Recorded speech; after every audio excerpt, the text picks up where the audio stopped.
안녕하세요. 건강 아저씨입니다. 날씨가 추워지면 자극적인 맛을 찾게 되는데요. 하지만 짜고 달고 기름진 음식을 먹게 되면 콜레스테롤 수치가 높아져 여러 질병에 쉽게 노출될 수 있습니다. 그래서 오늘은 자극적인 맛을 상쇄하고 몸에 나쁜 성분들로부터 몸을 보호해줄 상큼한 과일들에 대해 알려드리겠습니다. 첫 번째로 겨울철 대표 과일 중 하나인 딸기입니다. 딸기는 맛과 영양소로 유명한 계절 과일입니다. 겨울철의 면역력을 강화해주는 비타민C는 딸기에 다량으로 함유되어 있습니다. 이는 감기와 같은 감염병을 예방하는 데 도움을 줄 수 있습니다. 비타민C는 면역 시스템을 강화하여 감염에 대한 저항력을 향상시킵니다. 면역 체계를 강화하면 감기와 같은 질병에 걸릴 확률이 줄어들 수 있습니다. 겨울 추위에 사람들은 에너지 부족과 피로감을 느끼고 해가 짧아져 일광 부족으로 인해 신체의 화학 물질인 멜라토닌과 세라토닌의 분비가 감소해 스트레스가 증가할 수 있는 시기입니다. 비타민C는 스트레스 호르몬인 코르티솔의 분비를 조절하고 신체의 스트레스에 대처하는 데 도움을 줄 수 있습니다. 또한 철의 흡수를 촉진하여 혈중 산소 공급을 개선합니다. 이는 에너지 생산에 도움을 주고 피로를 줄여줄 수 있습니다. 그리고 겨울 공기의 건조함에 피부가 건조해지고 탄력을 잃는 경우가 많습니다. 딸기를 먹으면 노화를 지연시키는 데 도움을 줍니다. 자유라디칼에 의한 세포 손상은 노화의 주요 원인 중 하나입니다. 항산화 작용은 세포의 건강과 기능을 유지하여 노화 과정을 늦추는 데 도움을 줍니다. 이에 더하여 비타민C는 콜라겐 생산을 촉진하여 피부를 탄력 있고 건강하게 유지하는 데 도움을 줍니다. 딸기의 안토시아닌이라는 물질의 항산화 작용은 자유라디칼이라고 불리는 불안정한 분자들로부터 세포를 보호하는 역할을 합니다.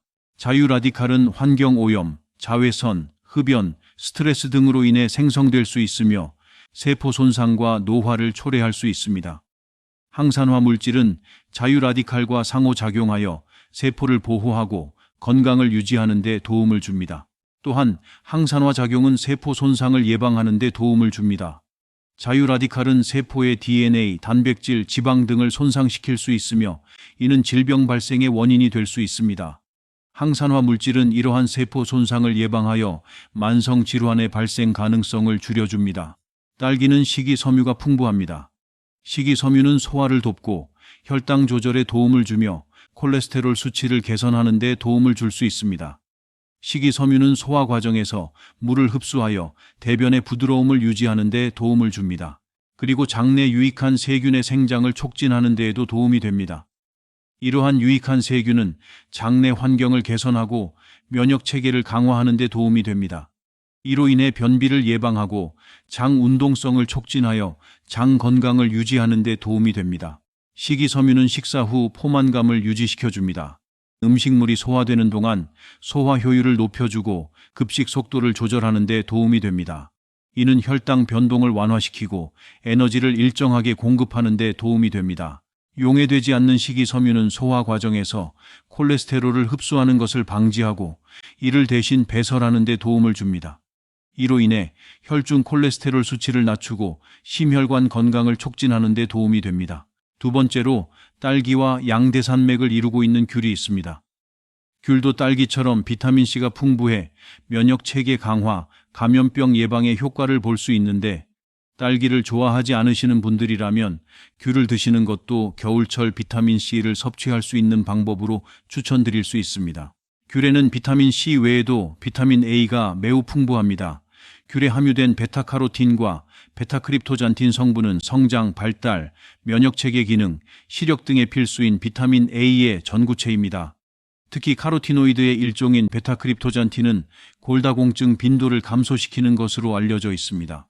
실제 2011년 일본 과수연구소 미노우라 스기우라 박사의 연구에 따르면 베타크립토잔틴 섭취량이 높은 갱년기 여성이 골밀도 또한 높았습니다. 연구진은 카로티노이드 중 베타크립토잔틴이 흡수성이 가장 뛰어나고 몸에서 장기간 머무른다고 밝혔습니다. 귤에 함유된 베타크립토잔틴은 100g당 3.22mg으로 오렌지보다 46배, 레몬보다 161배 많습니다. 귤은 알맹이뿐만 아니라 껍질까지 버릴 게 없습니다.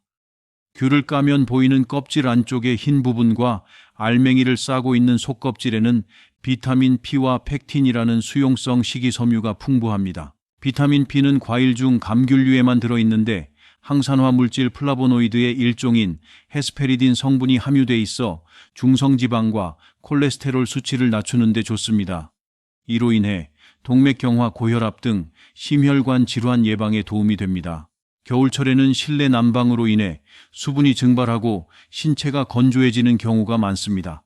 이러한 수분 증발은 겨울에 특히 안 좋은 영향이 올 수 있는데 건조해진 몸은 체온 조절 능력이 떨어지기 때문에 추위에 매우 취약해지게 됩니다. 그로 인해 한랭 질병에 걸릴 위험이 높아지기 때문에 빠르게 수분 보충을 해주는 것이 중요합니다. 이때 수분이 풍부한 귤을 섭취하면 체내 수분 공급에 도움을 줄 수 있습니다. 한 가지 생활 꿀팁을 드리자면 귤은 상큼한 향기와 맛으로 불쾌한 기분을 상쾌하게 만들어주는데 멀미를 중화시키는 데에도 도움이 된다고 합니다. 귤이 멀미에 좋은 이유는 항구토작용을 가진 성분이 포함되어 있기 때문인데 이 성분은 멀미를 일으키는 원인인 네이비닌이라는 물질에 작용하여 멀미를 완화시킬 수 있습니다. 멀미로 인해 입맛이 없을 때 식사 대신 귤을 드셔보십시오. 그러나 귤을 섭취할 때에도 적당량을 유지하고 과도한 섭취는 피하는 것이 좋습니다. 당뇨병 환자는 하루 1개 정도가 적당합니다.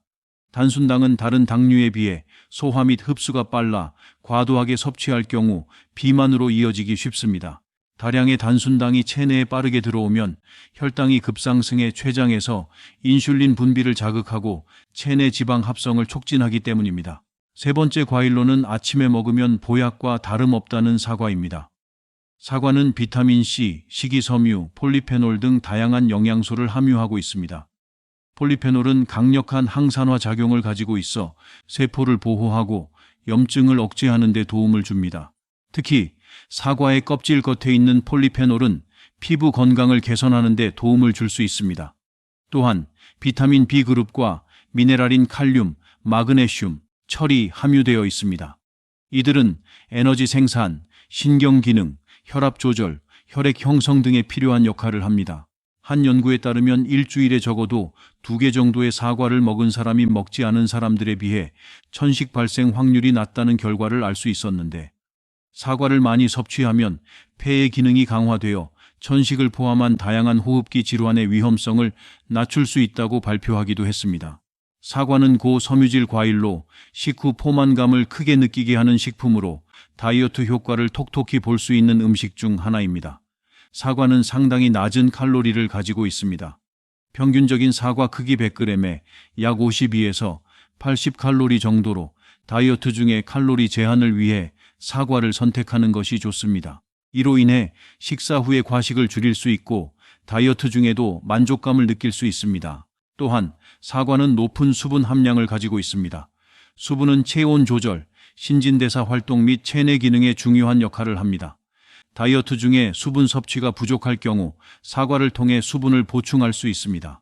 건강관리를 위해 갑작스럽게 운동을 시작할 경우 과다한 운동으로 도중에 포기하고 싶다면 사과를 껍질째 먹는 것이 좋습니다. 사우스캐롤라이나 대학교 공중보건대학 운동과학과의 마크 데이비스 박사는 붉은 사과의 껍질에 함유되어 있는 천연의 폴리페놀인 켈세틴이 특히 평소에 운동을 하지 않는 사람에게 운동으로 인해 쌓일 수 있는 피로를 예방하는 효과가 있다고 운동과학 전문 저널 국제 스포츠 영양과 운동대사에서 밝힌 바 있습니다.